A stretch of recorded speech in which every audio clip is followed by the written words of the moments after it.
برے ہیں بھی صحیح تو ہمارے بڑے بڑے اچھے تھے، تو تم بھی کہتے ہو افضل تھے، لہذا ہم ان کی وجہ سے جنت میں چلے جائیں۔ آپ عاجز آ گئے نا، کوئی جواب نہیں ہے، ایسی ایسی باتیں کرتے ہو، کہتے ہو ہمارے بڑے تو جانتے ہو نا، تمہارے قرآن میں بھی ہے، قرآن میں کہا ہے نا کہ تم سب سے میں نے تمہیں فضیلت دی۔ یہودیوں کو پہلے جو علماء تھے صحیح اللہ کے نبیوں کو ماننے والے، اللہ نے ان کی فضیلت بیان فرمائی ہے، تو کہتے ہیں وہ بڑے فضیلت والے تھے لہذا ہمارے وہ بڑے ہیں ہم۔ اللہ نے اس کا جواب دے دیا، اللہ نے فرمایا یہ بھی جھوٹ نہ بولو، جس کا عقیدہ ہی کفر پر ہو اس کے اعمال اسے کام نہیں آئیں گے۔ اعمال بھی اپنے بزرگوں کے اس کے کام آئیں گے جس کے پاس ایمان ہوگا۔ اپنے بڑے بزرگ جو ہیں ان کے اعمال میں اگر برابر نہ ہوئے، ایمان ان کا ہوا تو قیامت کے دن ان سے ان کو کچھ حصہ ملے گا۔ یہ قرآن مجید میں اللہ رب العزت نے سورہ طور میں ذکر فرمایا ہے۔ سورہ طور میں یہ ذکر ہے کہ جن کے ماں باپ اور رشتہ دار نیک، آباء و اجداد نیک ہیں اور وہ خود ایماندار ہیں، لیکن وہ ان کے عمل کو نہیں پہنچ سکے، وہ بڑے عمل والے ہیں، تو اللہ تعالیٰ قیامت کے دن ان کو ان کے ساتھ بٹھا دے گا کہ انہوں نے آپ کے ایمان کے ساتھ، ایمان ان کا رہا ہے، اعمال میں کچھ کمزور ہیں، یہ نہیں ہے کہ بد اعمال ہیں، یعنی اس نہج اور اس رفعت کے اعمال ان کے پاس نہیں ہیں۔ اس میں اللہ رب العزت نے، کیونکہ یہودی تو ہیں کافر، اللہ نے فرمایا تلک امت قد خلت، وہ ایک امت تھی گزر گئی، تلک وہ امت خلت گزر گئی، لہا ما کسبت، اس کے لیے وہ جو اس نے کمایا۔ تم تو کافر ہو، تمہارا تو اس کے ساتھ رشتہ ہی نہیں ہے۔ لہا لہما لہن، لہا لہما لہن، یعنی وہ اس کے لیے ہے ما جو کسبت، کسب کیا انہوں نے، جو کمایا، وَلَكُمْ مَا كَسَبْتُمْ، اور تمہارے لیے ہے جو تم نے کمایا۔ بڑی عظیم بات ہے، تمہارے لیے ہے جو یہ ایمان ہوا تو اعمال اپنے بڑوں کے فائدے دیں گے، اگر اعمال ایمان نہ ہوا پھر نہیں فائدہ دیں گے، بالکل نہیں اعمال فائدہ دیں گے۔ اور یہ ایک طریقہ اپنانا، بد اعمالی کو دلیل بنانا اپنے بڑوں کی، یہودیوں کا طریقہ ہے، یعنی ایسے بڑے بڑے اپنے بڑے بزرگوں کی طرف منسوخ کر کے اپنے بڑے بڑے آستانوں کو اور پھر بدعمالی پہ اتر آنا، امت کا خیال نہ رکھنا، شریعت و دین کا خیال نہ رکھنا اور دھجیاں اڑانا۔ اگرچہ ایمان ہے ان کو، اگر اعمال میں کمزور ہوں، یہ نہیں ہے کہ بد اعمال کرے اور پوچھے یہودیوں کی طرح کیوں کرتے ہو، تو کہ ساڑھے تو بڑے بڑے چنگے سن۔ یہ جملہ اور یہ طرز جو ہے یہودیوں کا ہے، ہمارے اہل ایمان کا یہ نہیں ہے۔ ہمارے اہل ایمان کا کیا ہے؟ سیدنا زین العابدین غالباً آپ کو کسی نے پوچھا کوئی بات تو انہوں نے کہا حضور آپ تو آل رسول ہیں، آپ کا تو کیا مقام ہے، آپ کیسی باتیں کر رہے ہیں؟ آپ نے فرمایا ہم سے زیادہ پوچھا جائے گا قیامت کے دن، ہم خون رسول ہیں۔ اور ایک جگہ پہ اپنی اولاد کو زجر و توبیخ کرتے ہوئے فرمایا یہ فضیلتیں جتنی بھی ہیں وہ ہمارے بڑوں کی ہیں، تم خود محنت کرو۔ یعنی اس قدر نبی علیہ السلام کے رشتہ دار اس قدر تھے۔ سیدنا علی پاک رضی اللہ تعالیٰ کی زندگی مبارک دیکھیں، حضور کے قریبی رشتہ دار ہیں۔ سیدنا امام حسن کو دیکھیں، پیدل کئی حج کیے ہیں۔ امام حسین رضی اللہ تعالیٰ دیکھیں، زین العابدین، زین کا معنی ہوتا ہے زینت، عابدین عبادت کرنے والے۔ اس زمانے میں جتنی آپ عبادت کرتے تھے اتنی کوئی عبادت نہیں کرتا تھا، اس لیے اس وقت کی امت نے کہا زین العابدین، حالانکہ ان کا نام علی ہے، زین العابدین، عبادت عابدین کی اس زمانے میں یہ زینت ہیں۔ رات دن گریا، آہو بکا، اللہ کی بارگاہ میں ہاتھ، یہاں تک کہ آپ اپنے کعبے میں گئے تو خاموش گئے، کپ کپی تاری ہو گئی، حج پہ گئے، زین العابدین رضی اللہ تعالیٰ۔ کسی نے پوچھا حضور سب کہہ رہے ہیں لبیک اللہم لبیک، آپ نہیں کہہ رہے؟ آپ نے فرمایا مجھ پہ خوف طاری ہو گیا ہے، اگر میں نے لبیک اللہم لبیک کہا اور اللہ نے مجھے جواب رحمت والا نہ دیا تو میرا کیا بنے گا؟ جس غوث پاک کی رات دن 11ویں کھا کے ایک نماز بھی کوئی نہیں پڑھتا نا، وہ سیدنا عبد القادر جیلانی روسی غوث پاک رضی اللہ تعالیٰ عنہ، روایت میں ہے لوگ علماء نے دیکھا ایک آدمی کعبے کے غلاف سے لپٹ کر کہہ رہا ہے یا اللہ مجھے ہی معافی مل جائے گی تو مجھے معاف کر دے گا، اور اتنی چیخیں مار رہا تھا طواف کرنے والوں کو ترس آ گیا، انہوں نے کہا پتہ نہیں اس سے کتنا بڑا جرم کیا ہے۔ اس کو جب پکڑا تو دیکھا تو سیدنا عبد القادر جیلانی سے۔ بتائیں ہمارے بزرگ بڑے اس قدر وہ اللہ رب العزت کے ساتھ وابستہ تھے، ایسے نہیں مقام مل گیا ان کو، ایسے نہیں مرتبہ مل گیا۔ تو یہ ہے کہ انہوں نے کہا وَلَا تُسْأَلُونَ عَمَّا كَانُوا يَعْمَلُونَ، فرمایا تم سے اس سوال نہیں کیا جائے گا اس کے بارے میں جو وہ عمل کرتے تھے. تم سے سوال نہیں کیا جائے گا، تمہاری کمائی تمہارے پاس ہو، ایمان لاؤ.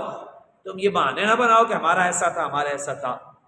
اس لیے اللہ تبارک و تعالی نے اس آیت مقدس میں آیت نمبر جو ہے وہ 133 اور 134 میں یہ جواب دیا ان کو. سب سے پہلے جو انہوں نے یعقوب علیہ السلام پر تہمت لگائی کہ انہوں نے ہمیں یہودی کہا، پھر انہوں نے کہا ہمارے بڑے ہمیں بخشوائیں گے، اللہ رب العزت نے اس کا جواب دے دیا. پھر انہوں نے اللہ رب العزت معافی عطا فرمایا. انہوں نے پھر آگے سے کہا انہوں نے کہا جنہیں مرضی تھی سانو گلاں سنانا، ساڈے موسیٰ علیہ السلام سارے نبیاں تو افضل نے، لہذا تورات جڑی وہ تمام کتاباں تو افضل ہے اور ساڈا دین سارے دیناں تو افضل ہے.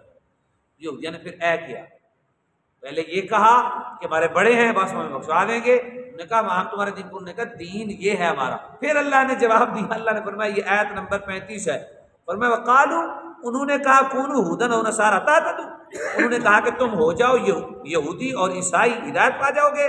فرمایا قل، اے محبوب صلی اللہ علیہ وسلم آپ کہہ دیجئے بلکہ ملت ابراہیم حنیفہ، ابراہیم علیہ السلام کا دین ہر باطل سے الگ تھلگ ہے. وما کان من المشرکین، وہ مشرکین میں سے نہیں تھے. تم ان کی بات کرتے ہو حضور. اللہ نے فرمایا تم انہیں بتاؤ میرے پاس تو دین ابراہیمی ہے، ابراہیم علیہ السلام کا دین ہے، جو ان کے والد ہیں ان کا میرے پاس دین ہے. ابراہیم علیہ السلام کا دین اللہ نے مجھے دیا ہے، تم جھوٹ بولتے ہو. دین ابراہیمی ہے میرے پاس جو قرآن پاک ہے، جو میرے پاس دین ہے یہ سارا دین ہے ابراہیمی. اللہ نے جواب دیا، فرمایا کہ تم انہیں کہو. یہ کیسی بات ہے، کتنا بڑا ہمارا اسلام سچا ہے. بات یہودی کر رہے ہیں، جواب رب دے رہا ہے. الزام وہ ہمارے دین پہ لگا رہے ہیں، جواب رب دے رہا ہے. اللہ جواب دے رہا ہے. فرمایا محبوب آپ کہتے نہیں کسی کو یار تو این کہہ دے نا. یہ محبت ہے اللہ کی اس امت کے ساتھ اور امت کے نبی کے ساتھ. فرمایا آپ ایسے کہہ دیں نا، آپ ایسے کہہ دیں کہ ہمارے پاس دین ابراہیمی ہے اور وہ تمام دینوں سے، تمام ادیان سے الگ تھلگ اور افضل و اعلیٰ ہے. ابراہیم علیہ السلام نبی علیہ السلام کے بعد افضل ہے. حضور کے بعد تمام نبیوں سے افضل کون ہے؟ ابراہیم علیہ السلام. ہمارے پاس جو دین ہے یہ دین ہے ہی ابراہیم، دین ابراہیم اللہ تبارک و تعالیٰ نے عطا فرمایا. تو یہ اللہ تبارک و تعالیٰ نے ہمیں، پھر انہوں نے اس ذریعے کیا کیا انکار کیا. اس کے ذریعے انہوں نے جو دیگر کتابیں تھیں انجیل اور قرآن کا بھی انکار ہو گیا نا. انہوں نے کہا ہے ہی افضل، جھوٹ بول دیا. اور اسی طرح یہودیوں نے اپنے دین کو افضل کہہ کر دین ابراہیمی کا بھی انکار کر دیا. تو الحمدللہ اللہ رب العزت نے فرمایا کنتم خیر امت اخرجت للناس تأمرون بالمعروف وتنہون عن المنکر. اللہ نے فرمایا تم حضور کی امت کو، قیامت تک ہمارے ساتھ یہ خطاب ہے، فرمایا تم بہترین امت ہو، تم بہترین امت ہو. قیامت تک قرآن ہے یہ مقام، لیکن دو وصف ہیں، تأمرون بالمعروف وتنہون عن المنکر. فرمایا بس یہ کام تم نے کرنا ہے، نیکیوں کا حکم دیتے رہنا ہے، برائیوں سے رکتے رہنا ہے اور اللہ پر ایمان اپنا قائم و دائم رکھنا ہے. تم بہترین امت ہو، بہترین. اگلے پارے میں اللہ رب العزت نے آگے فرمایا. تو امت کا کیونکہ ذکر ہے تو وہاں الحمدللہ اللہ رب العزت نے دعا فرمائی کہ قیامت تک بیت المقدس کی حفاظت کیونکہ اہل ایمان پر ضروری ہے. اور یہ بیت المقدس کا جو علاقہ ہے نا، یہ کئی صدیوں سے، ہزاروں سال سے یہاں گہما گہمی اور جہاد اور قتال شروع ہے.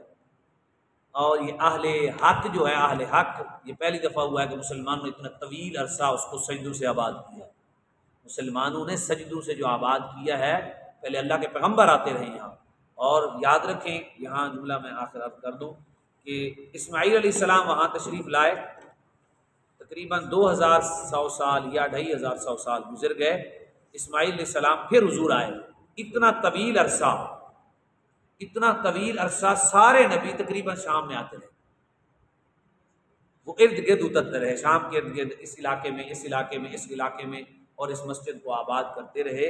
اور آخر میں اللہ رب العزت نے ہمیشہ کے لیے وہ مسجد ہمیں عطا فرما دی. اور قیامت تک صرف وہ نہیں دی، روئے زمین ہی مسجد فرمائے. اللہ نے تحفہ دے دیا، فرمایا یہ امت ہے ساری زمین ہی ان کے لیے مسجد ہے.